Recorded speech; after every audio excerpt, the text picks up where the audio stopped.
O Zito Tore di Gennaro Sansoni.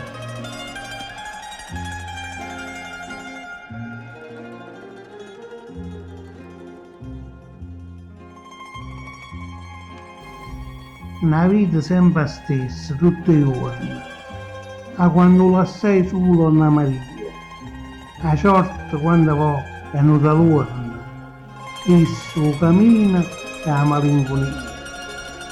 Erano stati insieme 60 anni. Il primo amore fu per tutti e due. Il tempo infatti porta solo affanno. La vita lenta passa e se ne frega. Per tutto quanto ero zitto d'ora, buon uomo, mi cuore, ma parlavo poco. Campavo quei ricordi dell'amore. Figli non ne aveva avuto e dentro il fuoco, dentro le scintille rosse, gialla e ancora si consumava la vita a poco a poco.